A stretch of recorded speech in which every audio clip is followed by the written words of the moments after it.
Hey there movie lovers, welcome back to Rocky Watches Movies. Today we're sparking some fun with trivia from the 1986 sci-fi comedy Short Circuit. This charming film, with its lovable robot, quirky humour and unexpected heart, has become a nostalgic classic over the years. But while we all remember Johnny Five and his hilarious antics, there are plenty of behind-the-scenes stories and surprising facts that even the biggest fans might have missed. So get ready for some input as we uncover 20 things you never knew about Short Circuit. The film was conceived after the creators distributed an educational video about a robot to various colleges. Drawing inspiration from other films featuring prominent robot characters, such as the Star Wars series, they decided to explore human reactions to a living robot, based on the idea that no one would initially believe in its sentience. The original idea was to make the film using stop-motion animation, but as the project progressed, so did the budget. The moment Steve Guttenberg read the script, he immediately recognised that he was dealing with something special. The story of a robot struck by lightning suddenly becoming self-aware struck a chord with him straight away. He later described it as a timeless story about an underdog, friendship, and the experience of being an outsider. It was more than just a sci-fi movie, it was a heartfelt tale with a message about humanity. The design of Number 5 was completed in record time. Director John Badham basically locked his effects department in a room for 3 days until they produced the perfect concept. In line with the film's aim to depict a living robot in the real world, every part of Johnny and his fellow robots was designed with a specific logical function. This initially caused tension between director Badham and the robot designer Sid Mead, who insisted on giving Johnny eyes to allow the character to visually express emotion. Consequently, Johnny's eyelids were created, explained in-universe as sun guards and camera coverings. When it came to voicing the robot, the studio had initially wanted Robin Williams.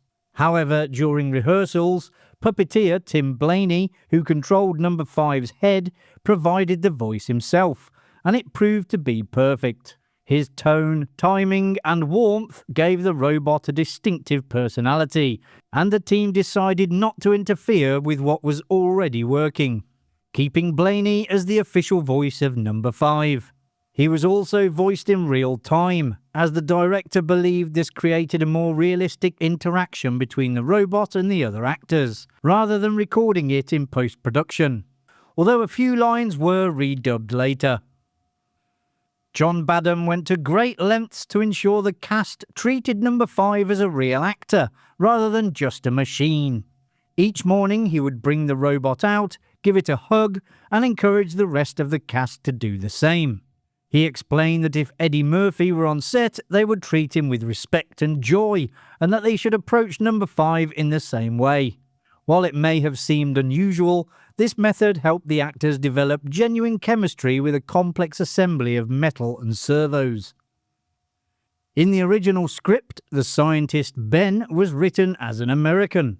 John Badham, however, was inspired by a scene in Beverly Hills Cop featuring a snooty French guy and decided to make the character foreign, eventually choosing Indian. By that point, Fisher Stevens had already been cast, and the choice to have him portray the character in brownface became one of the film's most significant missteps. Badham later acknowledged that it had been a big oversight on their part. Number 5 was the most costly element of the film, with several different versions created for various sequences.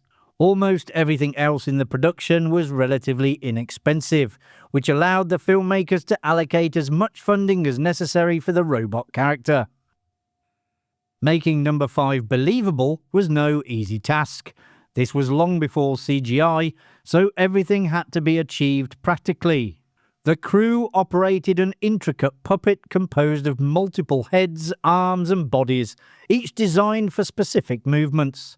Most of Number 5's arm movements were controlled by a telemetry suit worn on the puppeteer's upper torso. Each joint in the suit contained a separate sensor, allowing the puppeteer's arm and hand movements to be transferred directly to the robot. Guttenberg later said that working with number 5 was akin to working with Marilyn Monroe. When the puppet delivered the performance, the entire scene came alive. The film's dance sequence was not originally in the script. During production, a producer asked whether number 5 could dance, and Badham immediately assured them that he could. The challenge was that the puppeteers had no idea how to achieve it. Nevertheless, they managed to pull it off, and number 5 performed a flawless imitation of John Travolta's moves from Saturday Night Fever. Many of Johnny Five's on-screen tricks, such as flipping through book pages in the blink of an eye or tossing a washer into the air in imitation of a scene from an old gangster film, were achieved using relatively simple but ingenious effects. For example, the pages were turned with the help of an air hose. In the scene where number 5 flips a washer, the washer was manipulated on a wire, with the flip further aided by reversing the footage. One subtle way the film conveys number 5 becoming sentient is through his gradual shift from referring to himself in the third person to using the first person, signalling the development of self-awareness. This is especially clear when he tells Crosby, "I am alive," after repeatedly saying earlier in the film, "Number 5 is alive." Short Circuit features a subtle cameo from its own director, John Badham. When the reporters arrive at Stephanie's house, keen-eyed viewers might notice a news cameraman standing behind them. That seemingly ordinary extra is actually Badham himself. G.W. Bailey once revealed that the writers gave his Short Circuit character the name Scroder, purely so they could slip in a cheeky joke about scrotums. It was, according to him, an intentionally mischievous bit of wordplay that the creative team couldn't resist.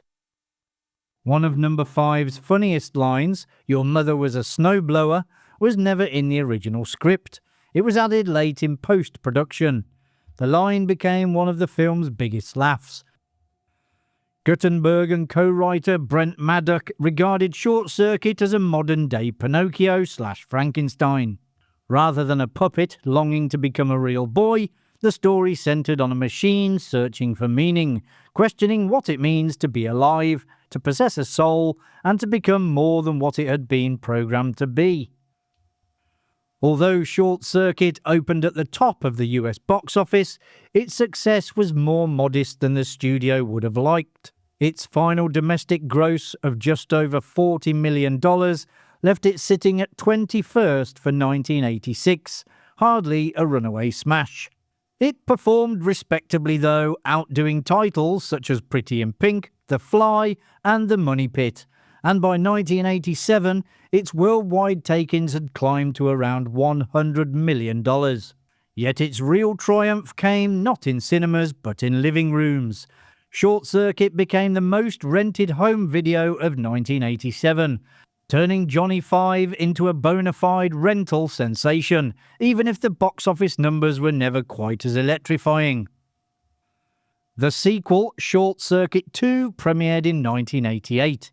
A script for a potential third film was written in 1989 and revised in 1990, but the producers deemed it unsatisfactory, and the project was ultimately abandoned. Johnny Five later appeared in an episode of Home, voiced by Peter Greenwood, and in a short educational film, Hot Cars, Cold Facts, voiced by Russell Turner. In 2008, Dimension Films had acquired the rights to remake the original film, with Dan Milano hired to write the script and David Foster set to produce. Foster confirmed that the robot's appearance would remain unchanged. It was then announced that Steve Carr would direct the remake, which would centre on a boy from a broken family, befriending the number 5 robot. Carr eventually left the project and Tim Hill was to take over as director for the reboot. The film then ended up languishing in development limbo.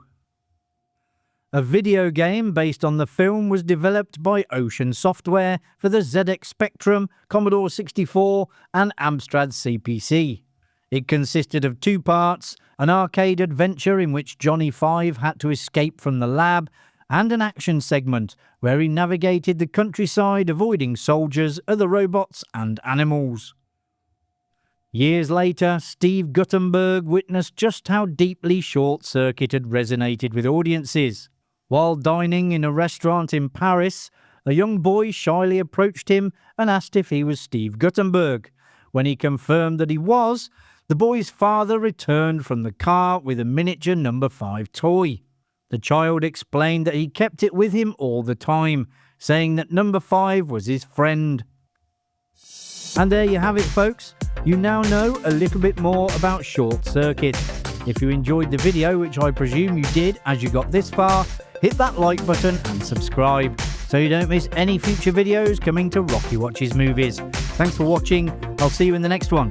Bye for now.